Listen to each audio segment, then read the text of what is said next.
Jai Sri Krishna.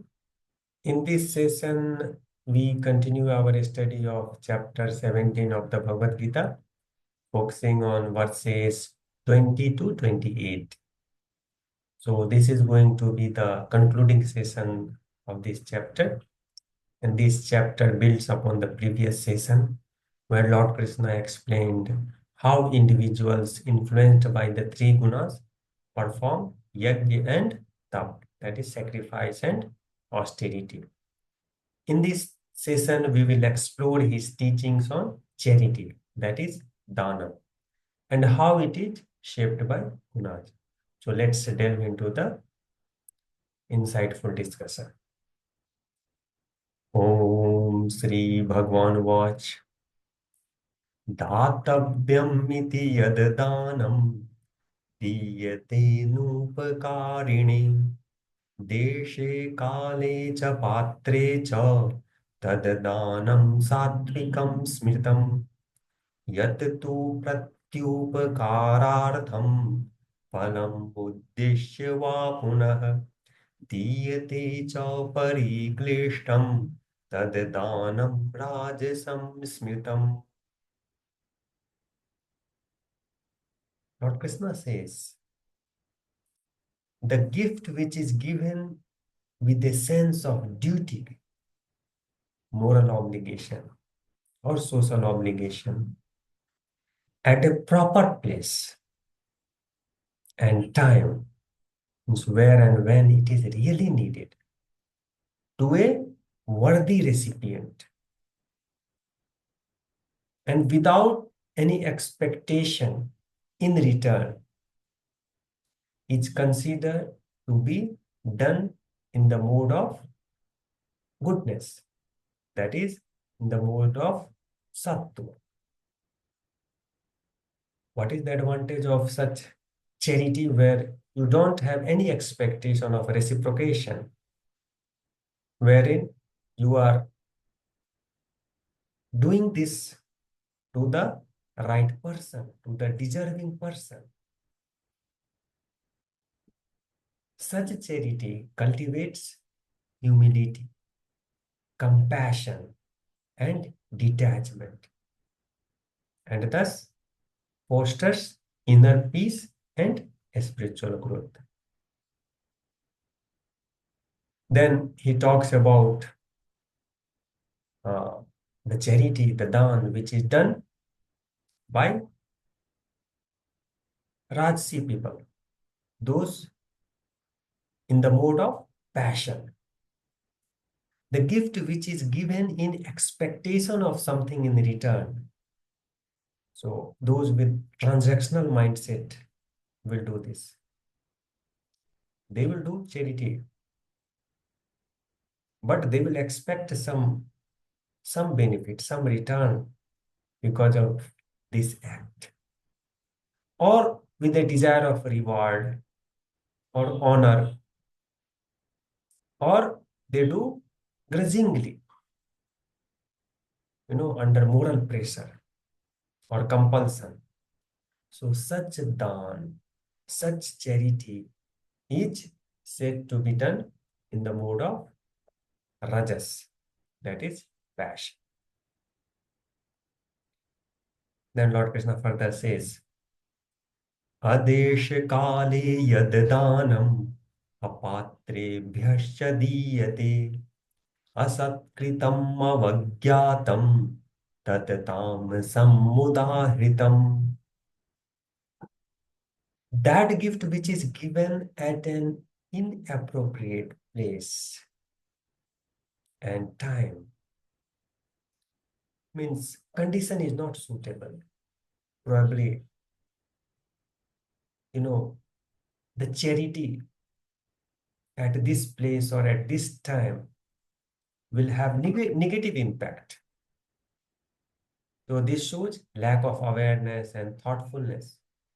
So charity given at an inappropriate place or time to an unworthy person,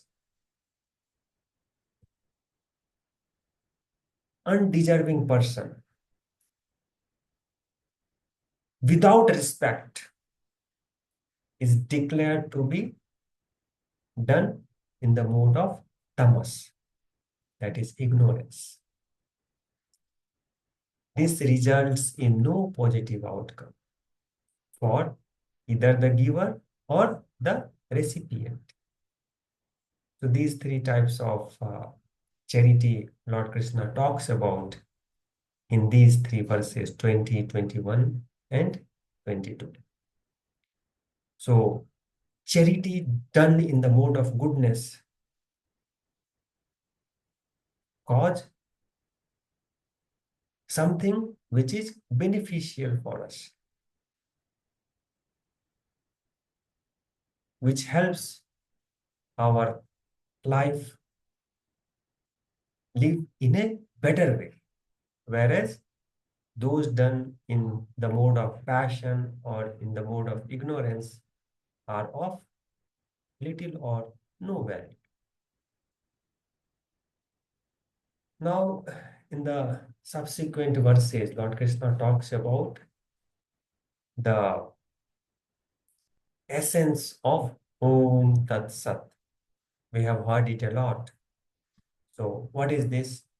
This is what is the topic of the following verses. Lord Krishna says, Om Tat Saditi Nirdesho Brahmanastrividha Smritah Brahmanasteen Vedascha Yagyascha Vihitaha Pura Tasmadyo Mityudahritya Yagidana Tapah Kriyaha Pravartante Vidhanoktaha Satatam Brahmavadinam.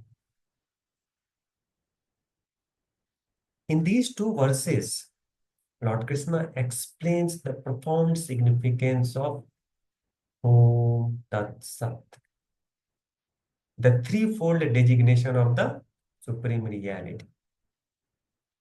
Om represents the ultimate reality and eternal existence, symbolizing the essence of Brahman, the absolute truth.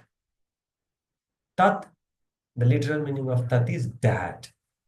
Okay, so it refers to transcendental nature of the Supreme, beyond material perception.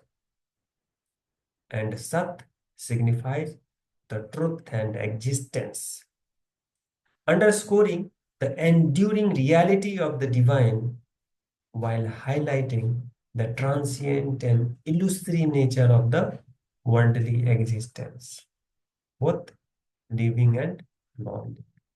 Living beings also are doomed to perish, and non-living, of course, they are also subject to transformation. Okay, that is demise. Lord Krishna further states that these sacred syllables form the foundation of spiritual practices. These sacred syllables form the foundation of spiritual practices. The Brahmanas, spiritual teachers, Vedas, sacred texts, and Yagyas, the sacrificial rituals, were established in ancient time to facilitate the understanding and realization of this eternal truth. So to realize what is Sat, what is eternal, what is never changing. So due to the eternal significance of Om, acts of Yajna and Dānam, sacrifice and charity, and Tap, that is austerity, are always initiated with its utterance by those striving to realize the supreme reality. Okay. Lord Krishna further says, Tadityanibhi sandhaya anam yajna tapah kriyah दान क्रियाश्च विविधाः दान क्रियाश्च विविधाः क्रियन्ते मोक्षकाङ्क्षिभिः सद्भावे साधुभावे च सदित्येतत् प्रयुज्यते प्रशस्ते कर्माणि तथा सच्छब्दः पार्थयुज्यते यज्ञे तपसि दाने च स्थितिः सदिति चोच्यते कर्म चैव तदर्थीयं सदित्येवाभिधीयते. With the utterance of Tat, signifying the supreme reality, the supreme power, which is all pervasive, acts of sacrifice, austerity, and charity are performed without attachment to the result by those who desire liberation. So basically, it's all about aligning yourself in the spiritual dimension. The practice is yajna, tapa, dāna. These are all done to align yourself with or in the spiritual dimension so that you can free yourself, get liberation from the pains, miseries due to the worldly existence, due to worldly attachments. So the right intention is crucial for attaining moksha.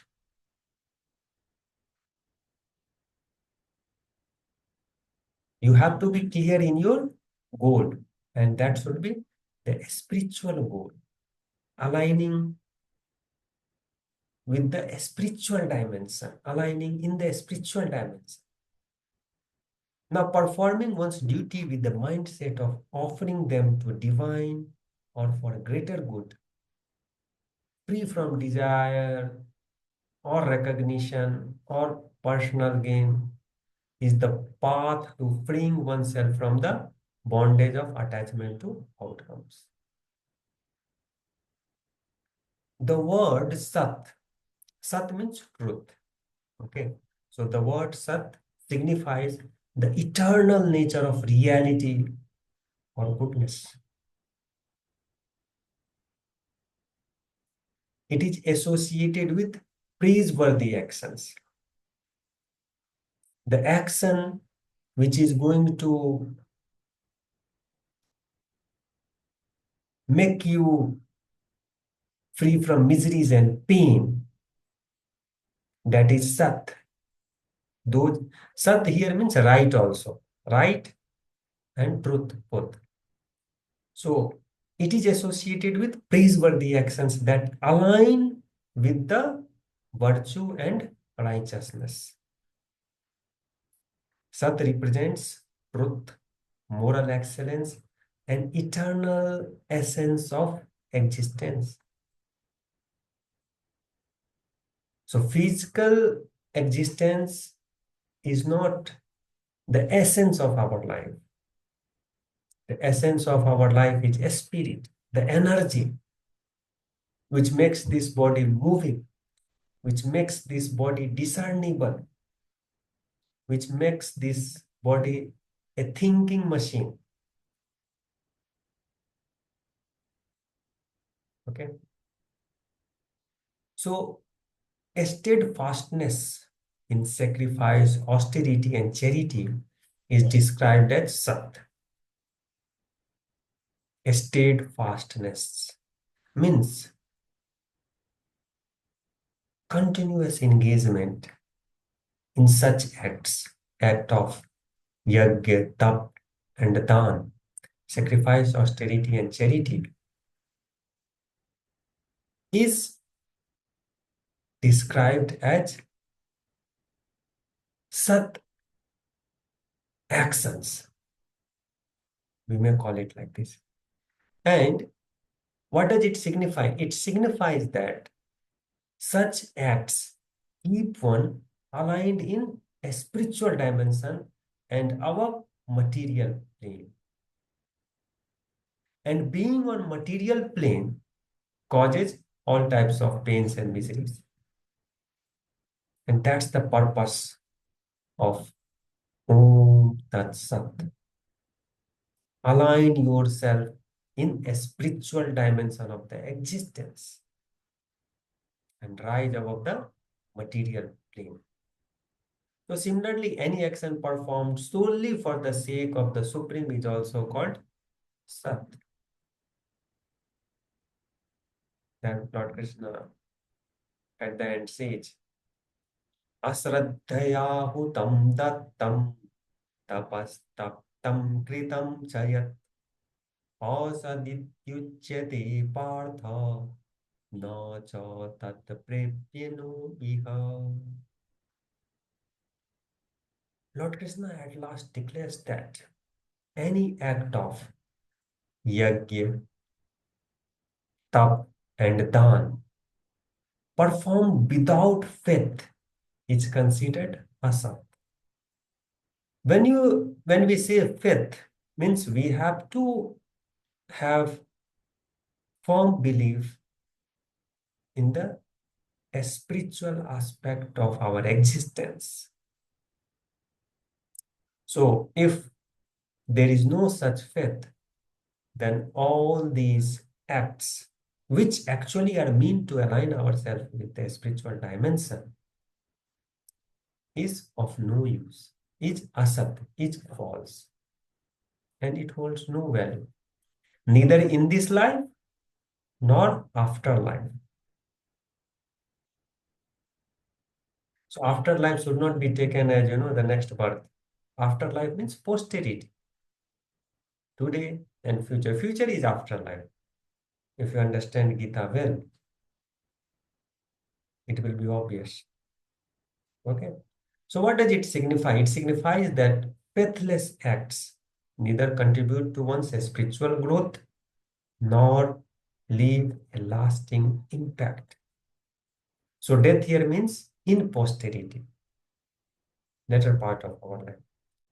So we have to have faith in the spiritual existence and the actions of tap, that is austerity, yajna, sacrifice, and dān, that is charity, should be in accordance or with the purpose to align ourselves with that dimension of the existence. So this is the lesson from this chapter. Okay, how it talks about uh, how our actions, how our food, and how these acts, which we talked about in this session, are influenced by our gunas. Once we know that, we are better positioned to align ourselves in the spirit of attaining the spiritual goal. Okay, so that's the wisdom of this chapter, and it has got a lot of practical value.